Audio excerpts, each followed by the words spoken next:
வணக்கம் நண்பர்களே. இன்னும் ஒரு இனிய காலை பொழுதில் தீதும் நன்றும் நிகழ்ச்சியில் உங்களை சந்திப்பதில் மிக்க மகிழ்ச்சி அடைகிறேன்.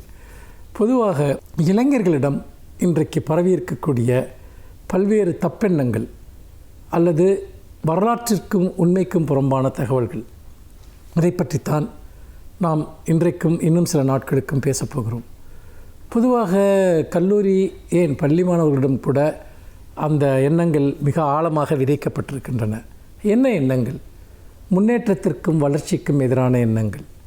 இன்னும் சொல்லப்போனால் நாம் இதுவரைக்கும் அடைந்த வளர்ச்சியை பின்னோக்கி திருப்பக்கூடிய சில கருத்தாக்கங்களை சிலர் தொடர்ந்து விதைத்து வருவதை நாம் பார்க்கிறோம்.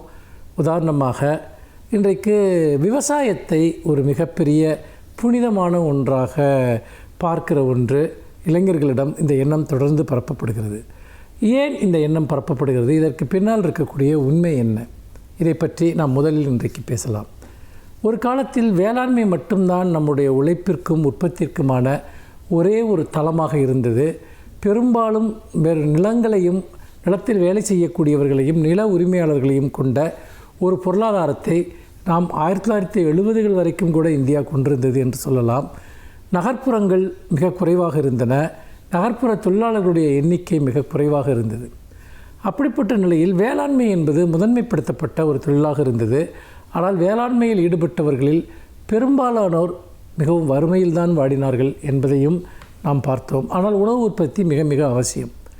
இந்த உணவு உற்பத்தியை அதற்காக நாம் எத்தகைய ஒரு பங்களிப்பை ஒரு சமூகம் செய்ய வேண்டும் என்பது மிக மிக முக்கியமான ஒரு விஷயம். அப்படி பார்க்கிற போது வேளாண்மை அல்லாத தொழில்களினுடைய வளர்ச்சி என்பது 1970களுக்கு பிறகு வேகமாக இந்தியாவில் நடந்தது. முக்கியமாக நகர்ப்புறங்களின் வளர்ச்சி, தொழில்மயமாதல், பல புதிய தொழில்களுடைய வளர்ச்சி காரணமாக இந்த மிகப்பெரிய மாற்றம் ஏற்பட்டது. 1990களுக்கு பிறகு, உலகமயமாதலுக்கு பிறகு சர்வதேச ரீதியான தொழில்கள் இங்கு வர ஆரம்பித்தன. அப்போது வேளாண்மை செய்பவர்களுடைய எண்ணிக்கை குறைய ஆரம்பித்தது. வேளாண்மை தொடர்ந்து நடந்து கொண்டு தான் இருந்தது. ஆனால் இங்கு வேளாண்மை செய்வதை ஒரு மிகப்பெரிய புனித தொழில் போல சிலர் மாற்றுகிறார்கள். நீங்கள் அமெரிக்கா போன்ற ஒரு மிகவும் வேளாண்மையில் வளர்ச்சி பெற்ற தன்னிறைவு பெற்ற நாடுகள், வேறு சில ஐரோப்பிய நாடுகளில் கூட மக்கள் தொகையில் 10% கீழானவர்கள்தான் அவர்கள் இந்த வேளாண் தொழிலில் ஈடுபட்டிருக்கிறார்கள். மற்றவர்கள் எல்லோருமே வேறு நவீன தொழில்நுட்பம் சார்ந்த துறைகள் அல்லது வேறு வணிகம் சார்ந்த தொழில்கள் அல்லது சேவைத்துறைகள், இது போன்ற பணிகளில் தான் ஈடுபடுகிறார்கள். இது போன்ற பணிகளில் ஈடுபடுகிற போது ஒரு நாட்டினுடைய பொருளாதாரம் மிகப்பெரிய வளர்ச்சியை பெறுகிறது. விவசாய குடும்பத்தில் சேர்ந்த ஒருவர் அவர் விவசாயமே செய்ய வேண்டும் என்ற அவசியம் இல்லை. அவர் மாறாக ஏதேனும் அவர் ஒரு தொழில்நுட்பம் சார்ந்த படிப்பிற்கோ அல்லது வேறு சில கல்வியை நோக்கியோ அவர் செல்லலாம். அப்படி செல்கிற போது அந்த கிராமத்தினுடைய ஒட்டுமொத்த பொருளாதார கட்டமைப்பிலேயே மிகப்பெரிய மாற்றம் ஏற்படுகிறது.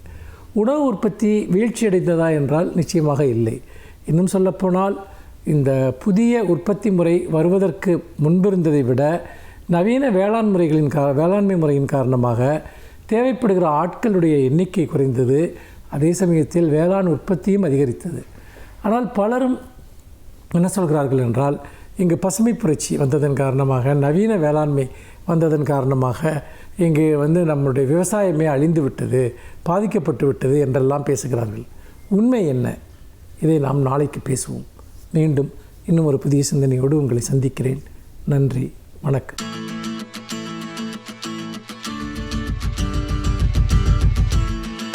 அனைவருக்கும் என் அன்பு வணக்கம். செப்டம்பர் 17 அறிவாசான் ஐயா பெரியார் அவர்கள் பிறந்த நாள் என்பதை எல்லோரும் அறிவோம். பொதுவாக ஒருவர் பிறந்த நாளில் அவரை பின்பற்றுகிறவர்கள், அவரை நேசிக்கிறவர்கள், அவரை போற்றுகிறவர்கள், அவரை பாராட்டி எழுதுவார்கள். முன்பெல்லாம் பத்திரிகைகளில் மட்டும் வரும், இப்போது சமூக வலைத்தளங்கள் பரவி இருப்பதால் எல்லோரும் எல்லா சமூக வலைத்தளங்களிலும் எழுதுவார்கள். ஆனால் பெரியாருக்கு, கலைஞர் போன்ற தலைவர்களுக்கு விந்தையான இன்னொரு நிகழ்வு நடைபெறும். பெரியார் பிறந்த நாளில் பெரியாரை விரும்பாதவர்கள் அன்றைக்கும் அவரை பற்றி தவறாக சமூக வலைத்தளங்களில் எழுதி கொண்டிருக்கிறார்கள். எழுதலாம். விமர்சனம் என்பது யார் மீதும் எப்போதும் வைக்கக்கூடிய ஒன்றுதான். ஆனால் பிறந்த நாளில் கூட அவரை பற்றி ஏதேனும் கடுமையாக பேசிவிட வேண்டும் என்று கருதுவதற்கு காரணம் அவ்வளவு வன்மம் அவர்களிடத்திலே இருக்கிறது என்பதுதான். ஏன் பெரியாருக்கு மட்டும் இவ்வளவு பெரிய நேசம் மிகுந்த மனிதர்களும் இவ்வளவு கொடூரமான எதிரிகளும் இருக்கிறார்கள் என்பதை நாம் எண்ணி பார்க்க வேண்டும். எல்லா தலைவர்களிடமிருந்தும் பெரியார் வேறுபடுகிற ஓர் இடம் உண்டு. எதிர்கருத்துக்களை கூட எப்படி தோன்றுகிறதோ அப்படியே சொல்லிவிடுகிற இயல்புடையவராக பெரியார் இருந்தார். அவன் வருத்தப்படுவானே என்று அவர் நினைத்து பார்த்ததில்லை. இது சரி என்றால் சரி, இதில் யார் வருத்தப்பட்டால் எனக்கு என்ன, எது உண்மையோ அதை பேசுவோம் என்பது ஒன்று. இரண்டாவது, உணர்ச்சிகளுக்கு இடம் கொடுக்காமல் மனிதர்கள் வாழ முடியாது. எல்லாவற்றையும் அறிவு சார்ந்தே பார்ப்பது அத்தனை எளிதானதில்லை, இயற்கையானது கூட இல்லை. ஆனால் பெரியார் இடத்துல அப்படி ஒரு குணம் இருந்தது. எதையும் அறிவு சார்ந்துதான் பார்ப்பது, எதற்காகவும் உணர்ச்சிக்கு இடம் கொடுத்து நமக்கு வேண்டியவன் வேண்டாதவன், இது நம்முடைய மொழி, இது நம்முடைய நாடு என்றெல்லாம் அவர் ஒரு நாடும் நினைத்து பார்த்ததில்லை. அவருடைய மிக புகழ்பெற்ற தொடர், எல்லோரும் அறிந்திருக்கிற தொடர்தான், எனக்கு தேசாபிமானமும் இல்லை பாஷாபிமானமும் இல்லை என்று சொல்லிவிட்டு தலைவராக வாழ்ந்தவர் பெரியார் தான். எப்போதும் ஒருவரை பற்றி நாம் அறிமுகப்படுத்துகிற போதே என்ன சொல்லுவோம், இவர் மிகுந்த நாட்டுப்பற்றுடையவர், மிகுந்த மொழிப்பற்றுடையவர். ஆனால் அவர் சொல்லுகிறார், எனக்கு பாஷாபிமானமும் இல்லை தேசாபிமானமும் இல்லை. பிறகு என்ன அபிமானம்தான் இருந்தது? மனிதாபிமானம் மட்டும்தான் அவரிடத்தில் இருந்தது. இவன் என் மொழி பேசுகிறவன், என் நாட்டை சார்ந்தவன், என் ஊர்க்காரன், இப்படியெல்லாம் அவர் எந்த பற்றுதலுக்கும் இடம் கொடுக்கவில்லை. இவன் சொல்லுவது சரியாக இருந்தால் ஆதரிக்கலாம், தவறென்றால் தவறென்று சொல்லிவிடலாம். எனக்கு தொடர்பில்லாத இன்னொரு மொழி பேசுகிறவன் சொல்லுவது சரியாக இருந்தால் இவன் சொல்வது தவறு, அவன் சொல்வது தான் சரி என்று சொல்லுகிற ஒரு குணம் உடையவராக பெரியார் இருந்தார். இது பலருக்கு இயல்பாக பிடிக்காது. தன் மொழிக்காரனை விட்டு கொடுத்து விடுகிறார். தன்னோடு இருக்கிறவனை விட்டுவிட்டு எது நியாயமோ அதை மட்டும்தான் நான் பேசுவேன் என்று சொன்னார். பெரியாரிடத்தில் இருந்த இன்னொரு பெரிய வியப்பான ஒரு குணம் அல்லது ஆற்றல் என்ன என்றால், பெரும்பான்மையான மிக மிக பெரும்பான்மையான மக்கள் ஏற்றுக்கொள்ளாத கருத்தை சொல்லி மிக மிக பெரும்பான்மையான மக்களால் ஏற்றுக்கொள்ளப்பட்ட தலைவராக இருந்தார். இது ஒரு விந்தையான முரண். நாம் எண்ணி பார்க்கலாம். கடவுள் இல்லை என்று திரும்ப திரும்ப பெரியார் சொன்னார். கடவுள் இல்லை, கடவுள் இல்லை என்று சொல்லாமல் இல்லவே இல்லை என்று வேறு அழுத்தி சொன்னார். நம் நாட்டில் கடவுள் நம்பிக்கை இல்லாதவர்கள் எவ்வளவு பேர்?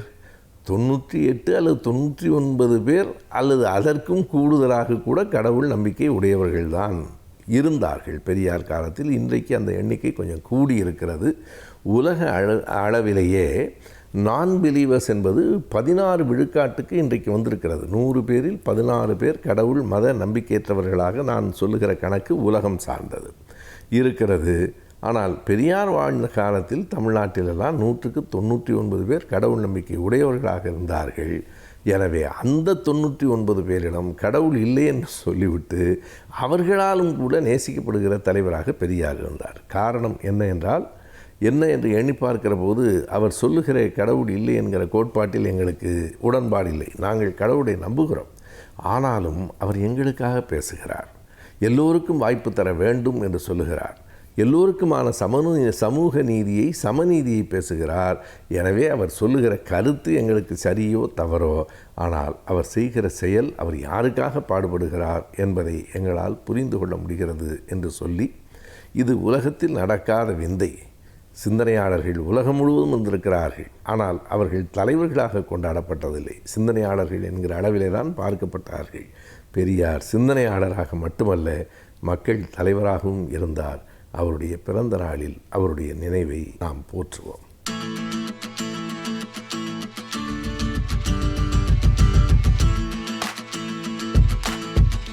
இன்றைய காலகட்டத்திலே எல்லோருக்கும் உள்ள மன அழுத்தத்தையும் மனச்சோர்வையும் போக்குவது எப்படி? இந்த மன அழுத்தம், மனச்சோர்வு ஏற்படுவதற்கு பல்வேறு காரியங்களை நாம் ஆராய்ந்து பார்க்கின்றோம். இதிலே நான் சொல்வது போல நமக்குள்ள உள்ள ஒரு பயமும், நமக்குள்ள உள்ள பதட்டம், நம் தோல்வியை உற்று வருமோ அப்படின்ற ஒரு பயம், ஒரு வாழ்க்கையை பற்றிய ஒரு பயம், எதிர்காலத்தை பற்றிய ஒரு பயம், இப்படி ஒரு பல்வேறு விதமான சிந்தனைகள் நம்மளுக்கு இந்த மன அழுத்தத்திற்கு காரணமாக அமைகின்றன.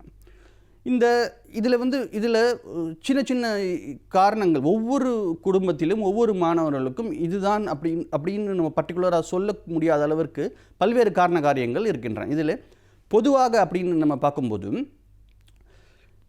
நாம் தனியாக இருக்கின்றோமோ அப்படின்ற ஒரு ஃபீலிங், இரண்டாவது, நம்மை தனிமைப்படுத்தி விட்டார்களோ அப்படின்ற ஒரு ஃபீலிங். அதையும் தாண்டி நம்மை வேறுபடுத்தி பார்க்கிறார்களோ அப்படின்ற ஒரு ஃபீலிங்.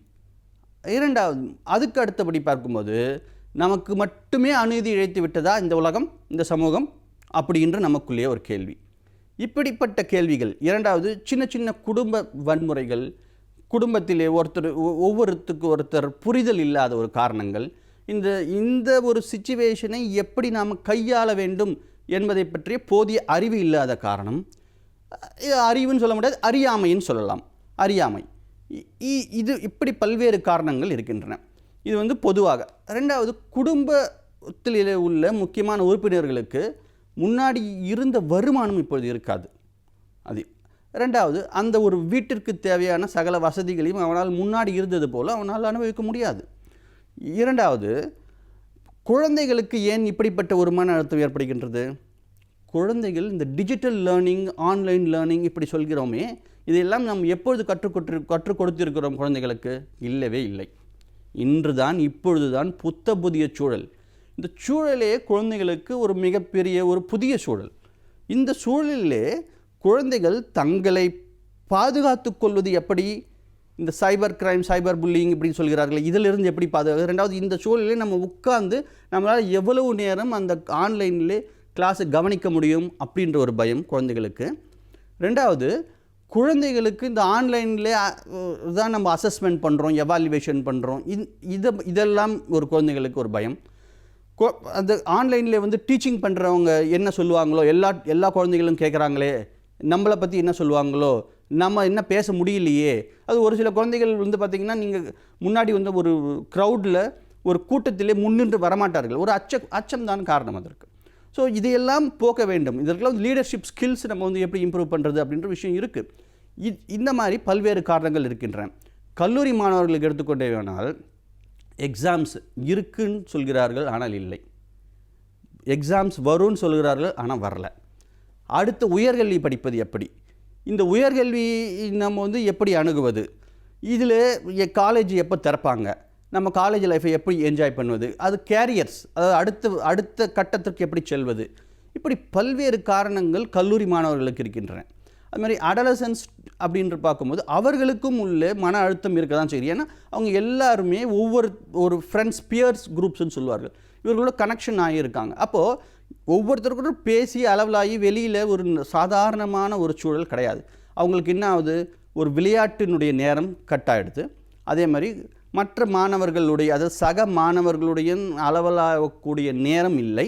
அதாவது ஒன்றுக்கு ஒன்று ஃபேஸ் டு ஃபேஸ் அப்படி கிடையாது. வீடியோ கால் பண்ணலாமா, அது வேறு விஷயம். இப்படி எல்லாமே ஒரு சாதாரணமாக இருக்கின்ற நிலைமை தலைகீழாக மாறும்போது அந்த அச்சுறுத்தல் இருக்கத்தானே செய்யும். இதை எல்லாமே நம்ம ஒவ்வொரு ஏஜ் குரூப் அப்படின்னு சொல்வார்கள். இந்த குழந்தைகள் 1 முதல் 5ஆம் வரை உள்ள குழந்தைகளை எப்படி கையாள்வது, 5வது படிக்கும் 6வது படிக்கும் மாணவர்கள் முதல் 8ஆம் வகுப்பு மாணவர்கள் வரை உள்ள குறைகளை எப்படி கையாள்வது, பிறகு 12ஆம் வகுப்பு மாணவர்களுக்குள்ள மன அழுத்தத்தை எப்படி போக்குவது, டீனேஜ் கல்லூரி மாணவர்கள், குடும்ப நண்பர்கள், குடும்ப உறுப்பினர்கள், வயதானவர், இவர்கள் ஒவ்வொருவருக்கும் ஒவ்வொரு மாதிரியாக இந்த மன அழுத்தத்தை கையாள வேண்டும். பொதுவாக இந்த ஒரு பதிவிலே நம்ம குழந்தைகளினுடைய மன அழுத்தத்தை, படிக்கிற மாணவர்களுடைய மன அழுத்தத்தை போக்குவது மட்டும் எப்படி அப்படின்றத மட்டும் நம்ம பார்ப்போம். இப்போது எல்லாருமே ஸ்கூல் கேம்பஸ், ஹாஸ்டல் கேம்பஸ் இப்படிலாம் கேள்விப்பட்டிருக்கோம். ஆனால் ஹோம் கேம்பஸ், இதுதான் புதிய வார்த்தை. ஹோம் கேம்பஸ் அப்படின்ற வார்த்தை புதிது. அதாவது வீட்டுச் சூழலிலே கல்வியை கற்க வேண்டும். வீட்டுச் சூழலிலே நீங்கள் கல்வியை கற்க வேண்டும். இந்த வீட்டுச் சூழலிலே நீங்கள் கல்வியை கற்க வேண்டுமென்றால் அதற்குள்ள வழிமுறைகள் என்ன?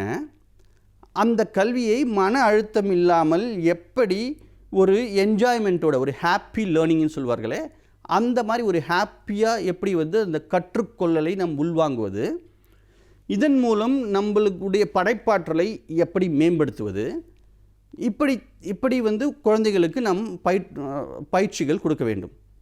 அது ப்ராக்டிஸ் மேக்ஸ் அ மேன். பயிற்சியும் முயற்சியும் இருந்தால் வாழ்க்கையில் என்ன வேணால் நம்மளால் சாதிக்க முடியும். மாணவர்களே, கண்டிப்பாக வாழ்க்கையில் நீங்கள் என்ன வேணால் சாதிக்க முடியும். அந்த நம்பிக்கையை வளர்த்து கொள்வது எப்படி? சுய ஊக்கம் சொல்வார்களே, செல்ஃப் மோட்டிவேஷன், அதுதான் இந்த காலகட்டத்திலே மிக மிக முக்கியம். உங்களை பற்றி நீங்கள் என்றைக்குமே குறைவாக எடை போடாதீர்கள். உங்களுக்குள்ள ஒரு திறமை கண்டிப்பாக இருக்கின்றது. அந்த திறமையை எப்படி நீங்கள் வெளிக்கொணர்வது? இப்போது நம்ம ஒரு உதாரணத்துக்கு சொல்வேமானால், மகேந்திர சிங் தோனி அப்படின்ற ஒரு கிரிக்கெட் கேப்டன் எல்லோருக்குமே தெரிந்த ஒரு நபர். அவர் சிறிய வயதிலேயே அவர் விளையாட்டின் ஆர்வம் இருந்தது உண்மை. ஆனால் ஃபுட்பாலில் தானே அவருக்கு ஆர்வம் இருந்தது. திடீர்னு கிரிக்கெட்டிலே அவர் எப்படி அவர் இன்வால்வ் பண்ணி கொண்டார், அதில் அவருடைய திறமையை எப்படி வளர்த்து கொண்டார், அவருடைய காலகட்டத்திலே அவர் அவருடைய சந்தித்த இன்னல்கள் என்னென்ன, அவர் எப்படி வாழ்க்கையில் வெற்றி பெற்றார், அவர் கேப்டன் கூல் அப்படின்னு சொல்லக்கூடிய அளவிற்கு அவர் எப்படி தன்னுடைய நிர்வாக மேலாண்மையும் ஒரு ஆளுமை திறனையும் எப்படி வளர்த்து கொண்டார், இதையெல்லாம் நாம் கண்டிப்பாக பார்க்க வேண்டும். மாணவர்களுடைய மத்தியிலே முக்கியமாக பழக்க வழக்கங்களை நாம் ஒரு லிஸ்ட் போட்டு நம் ஆசிரியர்களும் பெற்றோர்களும் மாணவர்களுக்கு சொல்ல வேண்டும். அது ரொட்டீன்ஸ்ன்னு சொல்வார்களே, ரொட்டீன்ஸ், அந்த ரொட்டீன்ஸும் அந்த ஹேபிட்ஸ், இது ரெண்டுமே தான் மாணவர்களை திறன்பட வாழ்க்கையினுடைய தரத்தை மேம்படுத்துவதற்கு உதவும். யோகா, மெடிடேஷன், பிராணாயம், இந்த மாதிரி ஒரு குறிப்பிட்ட ரொட்டீனான ஒரு வாழ்க்கை முறையை நாம் இந்த காலகட்டத்திலே மட்டுமல்லாமல் என்றைக்குமே பின்பற்றுமானால் நம்முடைய மனச்சோர்வு கண்டிப்பாக நீங்கும். இதை தவிர, அதாவது செயல்முறை மூலம் கல்வி, ஒரு மாடல் பேஸ்டு கல்வி, ரெண்டாவது ஒரு மியூசிக் மூலமாக நம்ம என்ன லேர்ன் பண்ணுறோம், ஒரு டான்ஸ் மூலமாக என்ன லேர்ன் பண்ணுறோம், இப்படி பல்வேறு விதமான நீங்கள் கற்றலையும் கற்பித்தலையும் கற்றுக்கொள்ள வேண்டும். ஒரே மாதிரி ட்ரெடிஷ்னல் லேர்னிங்க்கு நீங்கள் போகவே கூடாது. நம்மளுக்கு என்ஜாய்ஃபுல்லாக மூலமாக எதை நம்ம கற்றுக்குறோம், ஒரு மாடல் மேக் பண்ணி கற்றுக்குறோமா இல்லையா, நம்ம குக்கிங் மூலமாக அதில் உள்ள இன்ஃபர்மேஷன் என்னென்னு தெரிஞ்சுக்கிறோம், ஒரு கேமிங் விளையாடுறதுல கூட அதில் நம்மளுடைய லீடர்ஷிப் ஸ்கில்லை நம்மளால் ப்ரூஃப் பண்ண முடியும். இப்படி பல்வேறு விதமான வழிமுறைகளை நமது முன்னோர்கள் வகுத்து உள்ளார்கள். அதாவது இந்த மாதிரி சிச்சுவேஷன்ஸ்க்கு மட்டும் இல்லாமல் என்றைக்குமே இது நம்மளுக்கு மிகவும் பயனுள்ளதாக அமையும். நன்றி, வணக்கம்.